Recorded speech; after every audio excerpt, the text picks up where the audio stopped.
Welcome to another edition of Above the Net, where we touch on everything in the realm of MHSAA girls volleyball. I'm your host, Candace Lynn, filling in for Jenna Rose this week. This program is presented by Lawrence Technological University. You can recruit yourself at ltuathletics.com. And I'm joined today by our state champs volleyball analyst, Vince Muscat. Coming up on today's show, Jenna sat down with an Olympic volleyball star, Jordan Larson. You don't want to miss that, and at the end of the show, we'll give you our new top 10 super rankings. Let's recap the games state champs covered throughout the week, and we'll start in the Downriver League as Trenton was at home to take on the Marauders from Gibraltar Carlson. Trenton senior middle blocker Jill Paraski was doing it both offensively and defensively as the Trojans would go on to beat Carlson in 4 sets. Trenton is perennially a favorite in the Downriver League. Jill Paraski and Ayla Johnson are their middle hitters that bring some size to the table. You've got 2 sophomore standouts on the team. Molly Edmonds, who runs a 5-1, delivers the ball to all of her hitters in the front row. And you also have Anaga Sagetti, who is an outside hitter who stands out at the net and in the back row. Next, we go to a first place battle in the Macomb Area Conference Red Division between Macomb, Dakota and Anchor Bay. Both teams came in at 3-0 in the Red Division. This would be a contested match throughout the night. Bella Austin led the team with 13 kills as the Cougars would go on to win 3-1. Yeah, Dakota and Anchor Bay are rivals. Every year they battle it out for the MAC Red Division, and Dakota we've talked about in weeks past. Seems like we're talking about a new player at Dakota every week. This week Bella Austin had a great match with 13 kills. She hit 360 on the night. Every week Dakota is a top 10 team, and every week they just throw somebody else at you, so they're a fun team to watch. On to a KLAA West Division matchup as Brighton take on the Novi Wildcats. Junior outside hitter Sarah Vellucci had 10 kills, and Rachel Carr led the charge with a triple-double, 20 assists, 17 digs, and 10 kills in the 3-set sweep over Brighton.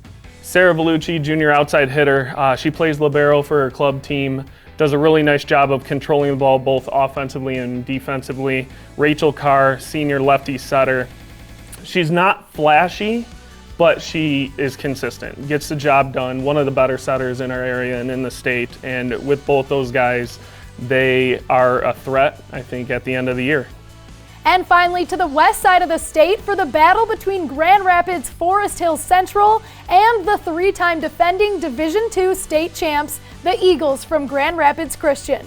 This game featured 2 Miss Volleyball candidates. It would be the Eagles coming through with the victory.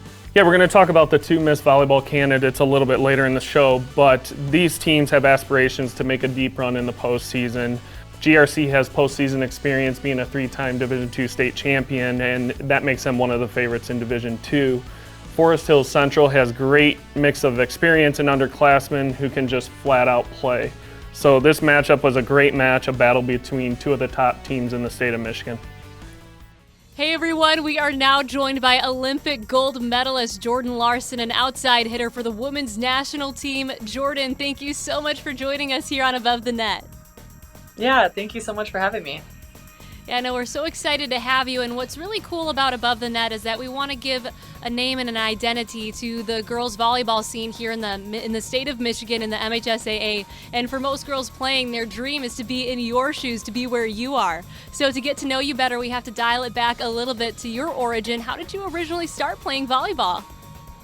Yeah, so I grew up in a really small town, and because of that, I was able to play in a lot of different sports. So I really just tried everything. I was in soccer, I was in softball, basketball, I ran track in high school. So I just got exposure and just really fell in love with the sport of volleyball. And I love that you needed a lot of people to make one point, and it's a lot of teamwork and a lot of communication. That's really why I fell in love with it.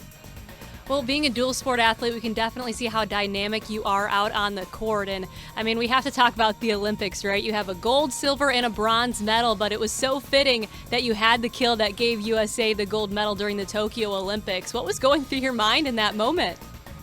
Oh, so surreal. I think it's just, a culmination of emotions. Like you said, I've been to previous 2 and always kind of came up short, and just having that final kill and just walking away with the gold, it still seems very surreal and something that is like, I wake up every day and I'm like, that just happened? Like, what? I don't know. It's just so, I don't know when it's ever going to hit me, but it's been an unreal experience, and I take a lot of pride in representing our country, and to do that on the biggest stage is pretty cool. And then just, as a young athlete, when you were going to compete at the next level and you continued to rise, what's some advice that you would like to give to young girls that are hoping to be in your position one day? Yeah. I think I was a little naive when I came out of college. I was like, oh yeah, I've won a national championship. I've been to all these Final Fours. Like, for sure, it's not, when I watched the game, I was like, it's not that big of a jump, but it really is. And I think just staying present in the process, like that it's not all going to come at once, and to trust in like your abilities and your coaches to put you in the positions that they feel is best, and to trust that, but just continue on the process and not all like expect it all to come naturally, because it took me, I had to relearn every single skill. When I got to the national team, they're like, we're going to reteach you how to pass, we're going to reteach you how to hit, we're going to do all these things, and I was like, wait, what? Like, it's like this, like, so humbling, but I'm a better player because of it, and grateful for that trust, and that their trust to find something in me. When you go back and you think about someone who is in high school right now, they want to go on to the next level, what is one tip that you think is so crucial when it comes to their training that's really going to allow them to flourish in the sport? I think for me, like I said, I always try to be like one of the first people there. I think it's something that, I don't know, it shows your coaches like the buy-in and like that you want to be great. And I think taking care of your body, and by getting there early is taking care of your body, because you're warming up, you're doing stretches, you're doing rehab, you're doing all these things that are setting you up to have like a long career. And again, I've been very blessed with my physical capability, but I think that started by getting in the weight room, doing rehab, doing all those small things, because they really pay off. And it's easy when you're young, right? You don't have a lot of like aches and pains, but as you get older, it starts to catch up to you. And so being able to do those things is really important. Well, it's certainly paying off, as you can see. 3 Olympic medals. But Jordan, we really can't thank you enough for taking the time to join us on Above the Net. Yeah, thank you so much for having me. Of course, and for everybody who's listening, you can hear the extended podcast if you go check out the State Champs Above the Net on anywhere you like to stream. This program is also brought to you by the Michigan High School Athletic Association. Officials are in need and invite you to check out Being an Official. Great part-time pay, stay in the game, go to MHSAA.com for details. Help wanted, just whistle. Let's head to this week's Game Changer segment, brought to you by our friends at the Detroit Medical Center.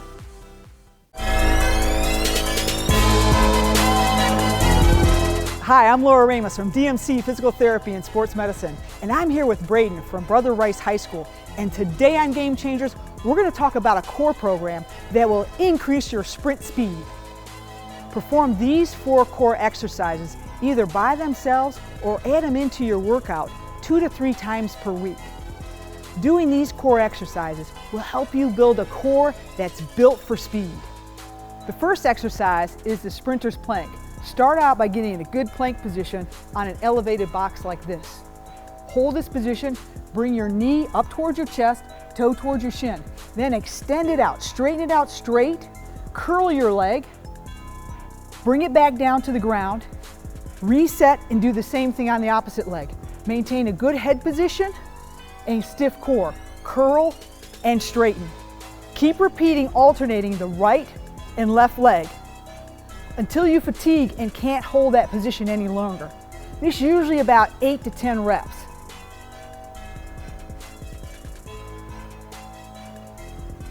The second exercise is the reverse sprinter's plank. It looks like this. Set up on a box, elevated, elbows right up underneath your shoulders. Then core tight, bring your toe up towards your shin and your knee towards your chest. Reset it. Opposite leg, same thing, toe up, knee up, and back. You're really gonna feel this through your hamstrings On the leg that's down, make sure you keep your core engaged, which includes your glutes. Great exercise for strengthening the glutes, abdominal muscles, and the hamstrings. Give me again about 8 to 10 reps or until you fatigue and lose form. The third exercise is the top side plank. Looks like this. Get in a regular plank position, elbow under shoulder. Now bring your top leg, knee toward your chest, and as you do so, your elbow comes back. Go back to the start position with your arm driving forward, and then repeat that same action. Begin with about 5 reps. If you can hold your form, continue on until you lose form, which usually is about 10 reps. The fourth exercise is the bottom side plank. It looks like this. Set up in a regular plank position. In this case, with the left arm down, the left foot is back. Now, bring the bottom leg, the right leg up, knee towards your chest, toe, and then back down. As you do so, you're gonna move your arm forward with that leg. Again, repeat, and back. Hold that core nice and tight in that plank position, and go ahead and do about 5 to 10 repetitions or until you lose good form. Perform this core exercise program as a circuit. Go from one exercise to the next with no rest in between. When you finish the fourth exercise, take a 2-minute rest and then do that same circuit again 1 or 2 more times. For more ways to improve your sports performance, contact the team at DMC Physical Therapy and Sports Medicine.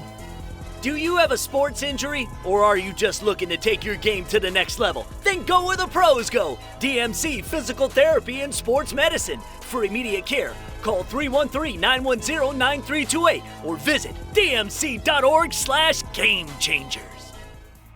Back in the studio with Vince Muscat, and we're going to profile 2 more candidates that are up for the Miss Volleyball Award. Yeah, we talked about their teams a little bit earlier in the show. Evie Dozema, she's a former middle that transitioned to an outside hitter role. She's committed to Michigan State. She's 6'3", she's physical at the net, she's very versatile. Her ball control play continues to improve. She's going to be a force at Michigan State. This year, Evie's got 256 kills on the year and is hitting at .367. In Forest Hill Central middle, Brooklyn Connor, she's a 6'4" middle going to Clemson.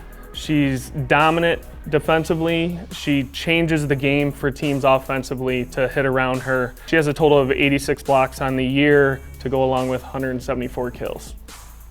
And we'll wrap up this week's show with a look at our state champs Super 10 rankings. Yeah, Notre Dame Prep is holding strong at number 1. They're undefeated this year. They're 33-0, and nobody has been able to knock them off. They come into a stretch where their schedule gets really difficult. I know they're going to the Beast of the East tournament in the middle of October, so that should be a challenge for them. You got Marion holding at number 2. Pretty much 2 through 8 are the same. Dakota and Novi moved up. Dakota's only 2 losses this year out of Marion. They're 19-2-1. And then you got Novi, who's really playing strong this year. They're at the number 10 spot. Thank you for joining us on this episode of Above the Net. Again, huge thank you to Olympic volleyball star Jordan Larson for joining us on today's show. To hear more of that interview, check us out wherever you get your podcasts. I'm Candace Lynn, and we'll see you next week here on Above the Net. State Champs Above the Net is presented by Lawrence Technological University. LTU offers 24 varsity sports, including women's volleyball, along with several dozen world-class undergraduate programs. Athletic and academic scholarships are available in all sports. Visit LTUathletics.com and recruit yourself. Above the Net is also brought to you by the Michigan High School Athletic Association, promoting the value and values of educational athletics. The Michigan Army National Guard, proud sponsor of the MHSAA. Detroit Medical Center Physical Therapy and Sports Medicine. Do you have a sports injury, or are you just looking to take your game to the next level? Go where the pros go. Visit dmc.org/gamechangers.